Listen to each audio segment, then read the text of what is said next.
안녕하십니까. 인생성형가 정영기입니다.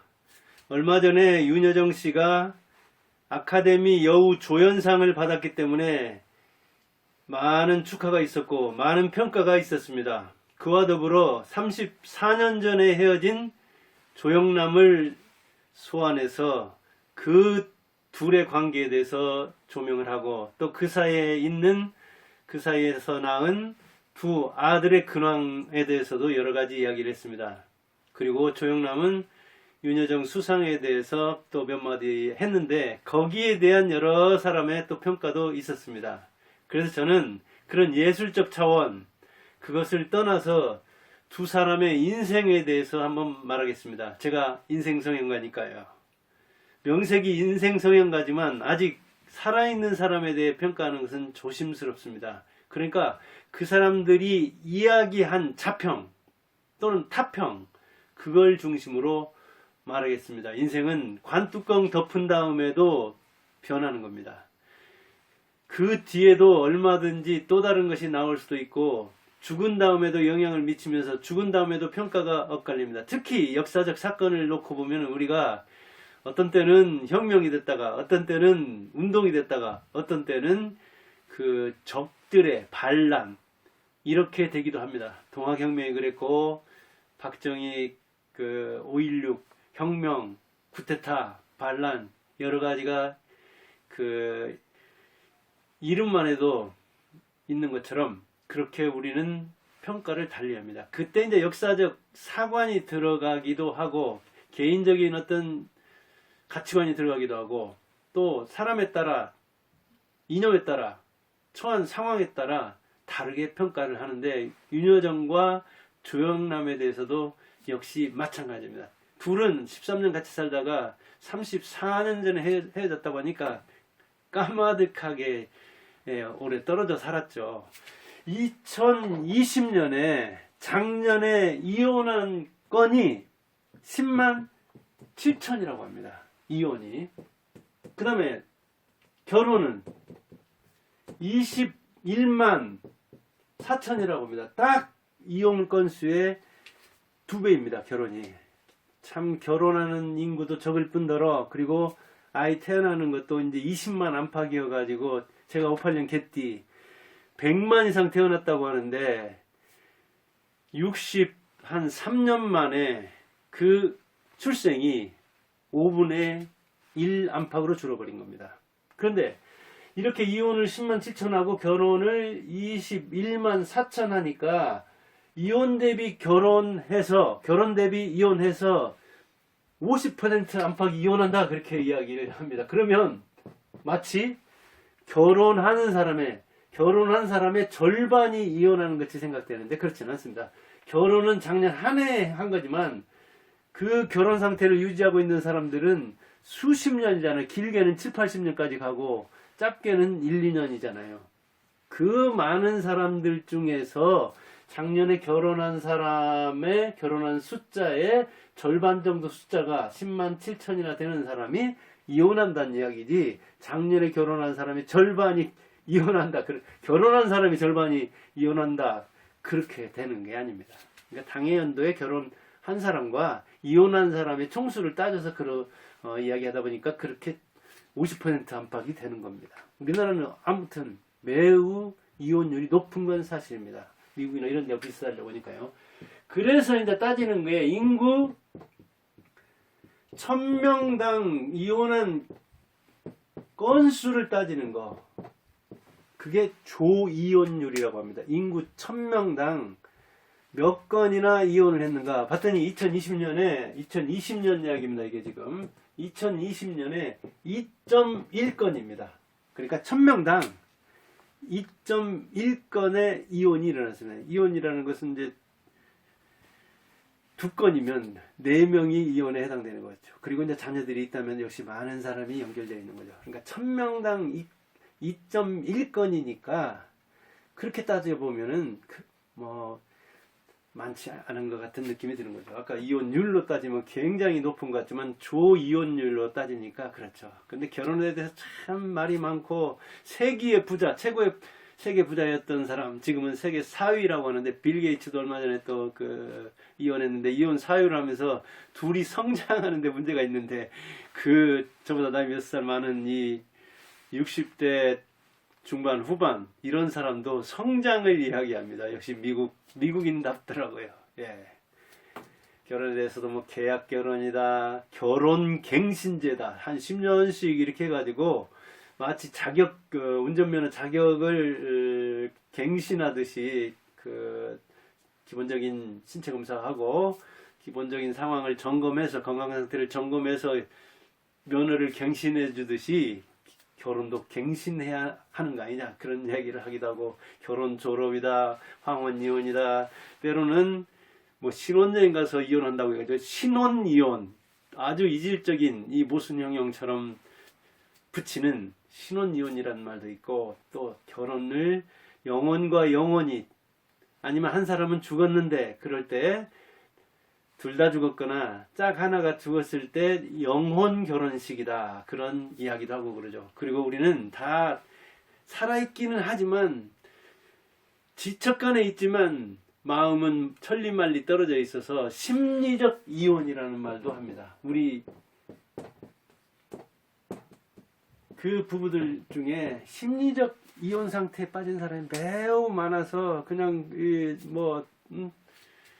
닥쳤던 개 보듯이 마치 남남처럼, 남남이나 되면 끊어버리기라 하지, 끊어버릴 수도 없는, 또 자식까지 연결돼 가지고 그런 관계를 유지하는, 그래서 심리적으로는 떨어져 있고 육체적으로는 가까이 있는 그런 상태를 심리적 결혼 상태, 그렇게 이야기하는데, 결혼이 참 미친 짓이라고도 하고, 결혼이 지금은 너무나 가벼운, 참을 수 없는 가벼움, 그것이 바로 결혼이어서 어떤 사람은 하루에 만나서 이렇게 정을 통하고, 어떤 사람은 수십 년 살아도 심리적 이혼 상태를 유지하는, 또 섹스는 넘치는데 자식은 거의 없는, 옛날 상태로 말하자면 그런 정도의 어떤 서로 이 사랑을 하는 거라면 아이들이 한 해 몇백만씩 태어날 텐데, 그러지 않는 세대를 또 이야기하기도 하고 그럽니다. 자, 윤여정과 조영남, 우선 상대에게 어떻게 생각하는지, 그리고 자식에게 어떻게 생각하는지, 그 다음 타인에게 대해서 그 사람들이 어떻게 말하는지를 간략히 말해보겠습니다. 상대에 대해서는 윤여정은 이렇게 그렇게 얘기했나 봅니다.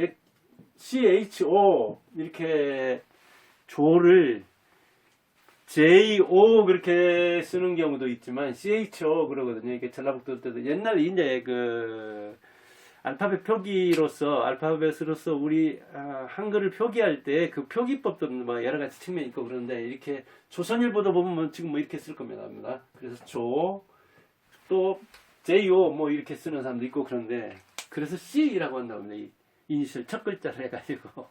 그러니까 조영남 이름도 부르기 싫다는 아마 그런 이면에 심리가 깔려 있기 때문에 아마 C 그랬을지도 모릅니다. 전 남편을 꼭 거론할 필요가 있을 때는 C 그랬다고 합니다. 제이에게 또는 C에게. 그러면 조영남 뭐라고 했는가? 친구. 요새는 그렇게 거론하더라고요. 친구. 그리고 사실은 상대에게 윤여정은 담담하게 나오고, 조영남은 상대에게 항복 선언을 하더라고요. 후회한다. 이혼한 거 후회하고 미안하다. 아이들 잘 키워줘서 고맙다. 그리고 다른 남자 안 사귀어서 그것도 고맙다 그랬는데, 여자들은 막 불끈 일어서가지고 그 가부장적인 사고, 그 조영남다운 그런 좀 경박한 발언이다.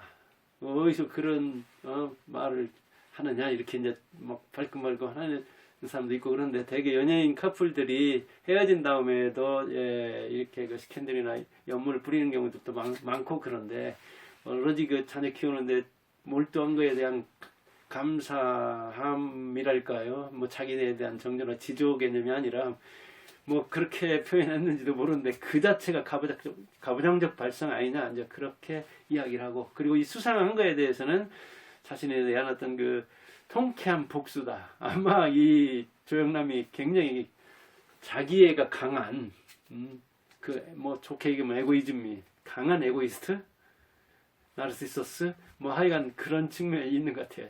자기에게 거룩한 보고 통쾌한 복수를 하려고 한 거 아니겠냐. 그리고 내가 못났다. 그리고 못난 모습을 그 친구에게 보이기 싫다. 이런 것 저런 걸 이야기하고, 또 어디서 보니까는 수상에 대해서 뭐 이야기해달라 어쩌라 하니까 뭐 어떤 때는 그 천하의 조영남이 팍팍팍 가볍게 함부로 이야기하는 것 같이 하다가도 때로는 가타부타 이야기할 자격이 없다. 이 조영남이 자격론을 이야기를 하더라고요. 나는 자격상실자다. 무슨 자격? 남편으로서도, 그 다음에 아버지로서도 그 자격론을 많이 펴더라고요. 그걸 보면 패배선하는 거죠. 항복선하는 거죠. 나는 그런 평가할 자격 없고, 나는 아버지 자격이 없고, 그런 이야기 하더라고요. 그 자식들은, 그 윤여정 씨는 아들에 대해서 두 아들이 있죠. 예. 조영남 아들이죠. 아들 덕분에 수상했다. 아이들이 나가서 막 일하라고 했다. 나는 아이들 먹여 살리려고 하다 보니까 그렇게 된 거다. 내가 무슨 상 받으려고 한 게 아니다. 철저히 나는 생계형 배우였다. 그리고 생계형 배우로서 단역이든 조연이든 주연이든 가리지 않고, 물불 가리지 않고 가서 벌어와야 했다. 밥벌이를 했어야 되고, 그 다음에 수업료를 주기 위해서 벌었어야 한다. 생계형 배우로 이것저것 하다 보니까 자기 인생이 실리고, 그 다음에 그런 그 미국에서 미나리 같은 거, 저는 사실 영화도 안 보고 TV도 없습니다, 집에. 그래서 윤여정이란 배우는 요전에 많이 보긴 했지만 그가 하는 영화는 안 봤고, 조영남 노래는 뭐 가끔 부르기도 하고 그러긴 하죠. 그런데 그런 연기 속에서, 많은 연기를 한 속에서 이렇게 그게 이제 눈에 띄어서 수상까지 이런 게 아니겠느냐, 그렇게 이야기를 하더라고요. 즉 아들 덕분에 생계형 배우로서 물불 안 가리고 하다 보니까 그게 최적화된 게 맞아서 내가 수상한 거 아니겠느냐. 그리고 나는 혼자 자식 농사 지었다. 그리고 그 일이 자기 인생에서 매우 중요했고 나를 희생할 만한 일이었다. 그런저런 이야기죠. 그리고 뭐 이혼할 때 조영남이 전 재산 졌다고 하는데 34년 전에 뭐 5천만 원 안팎이니까 뭐 크다면 크고 작다면 작은데, 그런저런 또 에피소드도, 그리고 뉴스를 생산하는 그런 측면이 있기 때문에 조영남이 이 선동적이고 뭔가 팍팍 던지는 그런 거하고는 스타일이 다르게, 역시 조영남에 대해서도 윤여정은, 또 아들에 대해서도 윤여정은 굉장히 삼가고, 그런데 사실은 이것저것 생계형 배우로서 하다 보니까 자기가 따뜻한 밥, 뭐 이렇게 자기 정이 담긴 그런 뒷바라지를 못했다는 이 전통적인 이 어머니, 그리고 사실은 조영남이 요새 중앙일보에 남기고 싶은 이야기인가를 주간중앙이던가요? 근데 중앙일보 신문에도 이렇게 나오더라고요. 거기서도 보니까 어머니가 마치 윤여정처럼 살았고, 그 아버지는 조영남 비슷하게 살았더라고요. 뭐 좋게 얘기하면 뭐 한량이고, 뭐 아무튼 그렇게 신실한 신자였고, 그리고 자녀들 데리고 이렇게 자녀 농사 잘 지으려고, 자식 농사 잘 지으려고 희생적으로 생활한 그 모습이, 그 어머니, 즉 조영남의 어머니가 자기 전 부인이었던 윤여정하고 닮았더라고요. 그 다음에 그럼 자식에 대해서 조영남 뭐라고 말하느냐. 자기 두 아들이 나를 아버지로 생각하지 않는다. 그렇다고 아들을 탓하고 원망하고 그건 아니에요. 내가 자격을 잃은 것 같다. 그래요. 아버지도 씨 뿌리는 것은 얼마나 간단합니까? 씨야 하루 저녁에도 얼마든지 뿌릴 수 있지만, 자식을 가르치는 것은 20년, 30년이잖아요. 그게 얼마나 힘듭니까? 저도 두 아들이, 하나는 20대 후반, 하나는 30대 초반인데, 두 아들 대학 하나는 나와서 취업했고 하나는 지금 대학 졸업반인데, 아무튼 하루하루가 어떤 때는 비상이 걸리고 막 그런, 어떤 때는 이게 둘 다 서울에 있기 때문에 전화해가지고 전화 몇 시간만 안 받아도 안 좋은 부정적인 생각이 막 떠올라서 이 자식 키우는 게. 그런데 총합으로 보면 조영남은 바람 피워서 자기가 이혼당했다고. 그 다음에 그 백씨 아주 젊은 여자하고도 살고, 그 다음에 이제 그 입양도 했고, 딸, 그리고 화투 뭐 그림이라든가 이 그림 때문에, 대장 파동 때문에 굉장히 또 곤욕을 치르고 그랬잖아요. 근데 그때 보니까 입양해서 키운 딸이긴 하지만 다른 사람들은 다 비난하느라고 돌아서고 손가락질하고 그러는데, 그래도 마지막까지 자기를 믿어주는 사람은 딸이더라 하면서 그 딸이 자기를 끝까지 믿어주는, 무조건 믿어주는, 그걸 보면서 이 키운 정을 느꼈는가 본데, 아들은 낳은 정은 있지만 뭐 등록금을 와서 이렇게 대달라고 한다든가, 이렇게 아주 어려우면 아들이 와서 이렇게 부탁을 했는가 본데, 그러면 가끔 등록금을 대줬다고 하더라고요. 뭐 미국에서 유학하고, 미국 유학 그 등록금이라는 게 사실 대학에 따라서 만만치는 않죠. 뭐 그런 정도의 아버지 노릇을 했는데, 그래도 아버지로 자식들이 인정하지 않고 자기가 봐도 아버지 자격을 상실한 것 같다. 그것은 이제 자식들이 인정을 안 하니까 하는 이야기죠. 등록금 가끔 대줬는데 양육비라든가 뭐 이런 것 저런 것을 이제 합의해 놓으면서 다 그걸 뭐 다 준 셈이라고 생각해서 그런 건지, 아무튼 양육비를 정기적으로 주지는 않은 것 같습니다. 뭐 타인에 대해서 윤 씨는 그대로 내가 이게 상 받는다고 윤여정이 그렇게 확 변하는 게 아니다. 나는 그냥 이전의 윤여정처럼, 지금의 윤여정처럼, 미래의 윤여정도 그 윤여정, 그때 그 사람 그대로, 지금 여기 있는 그 모습 그대로 살아갈 것이다 하면서, 역시 나이 들어서 수상을 하니까 방방 뜨지 않더라고요. 성격이 조영남하고는 또 다르더라고요. 아마 조영남은 이런 상 받았으면 좀 다를 겁니다. 사람이 다르니까 뭐 반응도 다른 건 당연하지만. 그 다음에는 이 최선을 우리가 많이 이야기하는데, 이 최중을 이야기하더라고요. 최중.